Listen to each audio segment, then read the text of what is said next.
आइए आज आप सब जानेंगे वर्ष 2023 में जितिया का व्रत कब रखा जा रहा है। तो जानेंगे व्रत के शुभ मुहूर्त के बारे में, पारण समय के बारे में और पूजन का क्या समय होगा। तो आइए जानते हैं इन सबों के बारे में।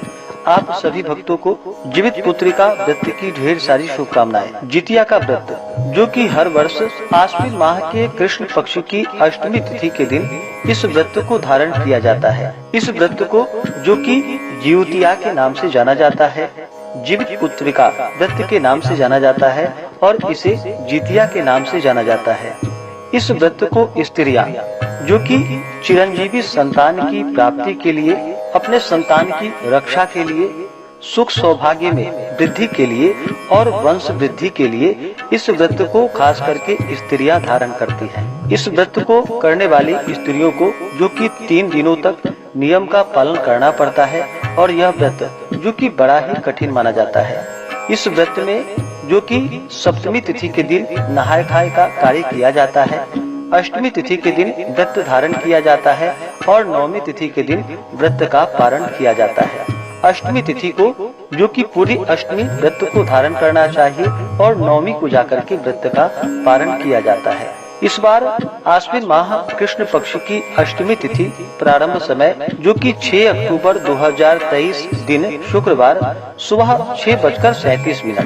यह समय सनातन पंचांग के अनुसार है और अष्टमी तिथि प्रारंभ समय वाराणसी ऋषिकेश पंचांग के अनुसार जो कि सुबह 9:26 पे है और अष्टमी तिथि की समाप्ति जो कि 7 अक्टूबर 2023 दिन शनिवार को सुबह 8:09 पे यह समय सनातन पंचांग के अनुसार है और वाराणसी ऋषिकेश पंचांग के अनुसार अष्टमी तिथि की समाप्ति जो कि 7 अक्टूबर को सुबह 10:21 पे है। यानी कि दोनों पंचांगों में व्रत को लेकर के पारण समय जो कि कम और ज्यादा है। इस बार पंचांगों के अनुसार जो कि ऋषिकेश वाराणसी पंचांग के अनुसार या मिथिला पंचांग के अनुसार, सनातन पंचांग के अनुसार जो कि जीवित पुत्रिका का व्रत 6 अक्टूबर 2023 दिन शुक्रवार को सभी व्रतों को धारण करेंगे और सप्तमी तिथि दिन के नियम का पालन जो कि 5 अक्टूबर गुरुवार को किया जाएगा। 5 अक्टूबर को सभी नहाय खाए का कार्य करेंगे।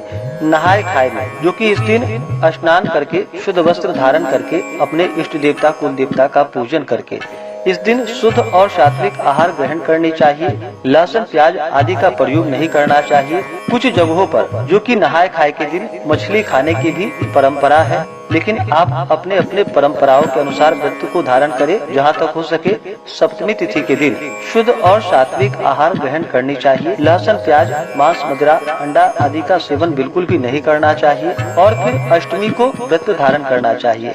बहुत से जगहों पर जो कि सर्गी किया जाता है, तो आप अपने अपने परंपराओं के अनुसार आप चाहें तो सर्गी करें। जो कि 6 सितंबर की सुबह अगर आप सर्गी करते हैं तो ब्रह्म मुहूर्त का जो समय है सुबह 4:18 से सुबह 5:06 तक ब्रह्म मुहूर्त का समय है और सूर्योदय का जो समय है वह समय 6 अक्टूबर को जो कि सुबह 5:52 पे है। तो जो भी सर्गी अगर करना चाहते हो तो सुबह 4 बजे के समय में आप सर्गी का कार्य कर लें।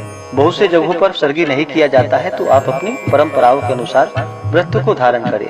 और फिर 6 अक्टूबर को अष्टमी तिथि जो कि दिन रात्रि निर्जला रह करके व्रत को धारण करें।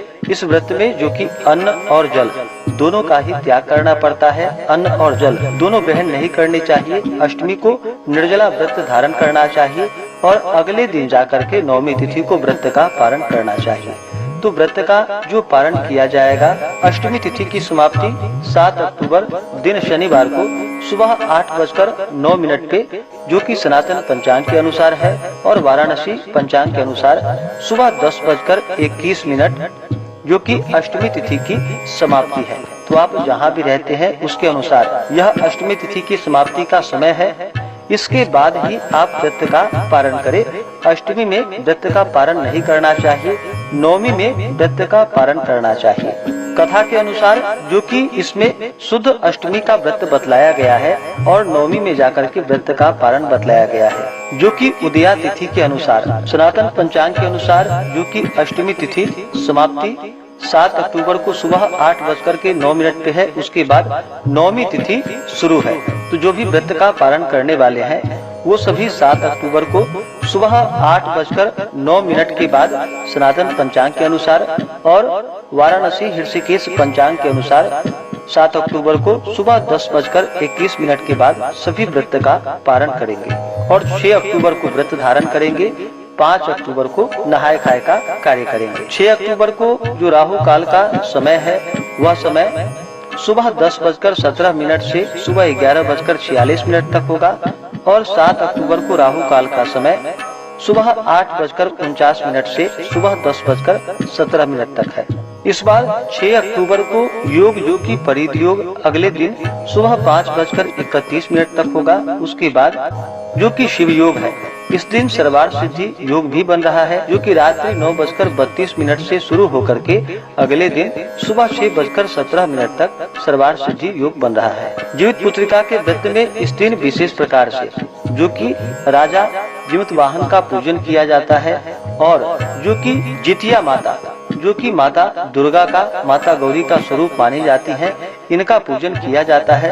साथ में गरुड़ देवता का पूजन किया जाता है और चिल सियारन के नाम से भोजन आदि रखा जाता है। तो इस दिन विशेष प्रकार से माता दुर्गा का, राजा जीवित वाहन का, गरुड़ का पूजन करना चाहिए। राजा जीवित वाहन का इस दिन जो कि कुशा की निर्मित आकृति बना करके राजा जीवित वाहन का पूजन करना चाहिए। विशेष प्रकार से जीवित पुत्रिका के व्रत में प्रदोष काल के समय में पूजन किया जाता है। प्रदोष काल का समय जो कि सूर्यास्त से 1 घंटे पहले और 1 घंटे बाद तक का समय वह समय प्रदोष काल का होता है। तो 6 अक्टूबर को सूर्यास्त जो कि शाम 5:39 पे है। तो इस दिन पूजन का जो समय है 6 अक्टूबर को शाम 4:39 से लेकर के शाम 6:39 तक विशेष प्रकार से प्रदोष काल के समय में पूजन करें। आप चाहे तो आगे भी पूजन कर सकते हैं, कोई दिक्कत नहीं है, लेकिन विशेषकर प्रदोष काल के समय में पूजन बतलाया गया है। जीवित पुत्रिका के व्रत में दिन रात्रि निर्जला व्रत रखना चाहिए। जहाँ तक हो सके जागरण आदि का कार्य करना चाहिए। गीत वाद्यादि करते हुए समय को व्यतीत करना चाहिए। इस दौरान धर्म का आचरण करते हुए रहना चाहिए। ब्रह्मचर्य का पालन करना चाहिए। तामसिक वस्तुओं का प्रयोग बिल्कुल भी नहीं करना चाहिए। शुद्ध और सात्विकता का पालन करते हुए अपना मन भक्ति भाव में लगानी चाहिए। इससे अनंत फलों की प्राप्ति होती है, संतान की रक्षा होती है, सुख सौभाग्य में वृद्धि होती है और वंश की वृद्धि होती है। तो आशा करता हूँ कि यह जानकारी आपको अच्छा लगा हो। ऐसे ही ज्ञानवर्धक जानकारियाँ प्राप्त करने के लिए हमारे इस चैनल पे अगर आप नए हैं तो चैनल को लाल बटन दबा करके सब्सक्राइब करें, साथ में बेल आइकन घंटी को दबाएं ताकि मेरे वीडियो का नोटिफिकेशन आपको समय से मिलता रहे। वीडियो को लाइक करें, शेयर करें, सुखी रहें और स्वस्थ रहें। धन्यवाद।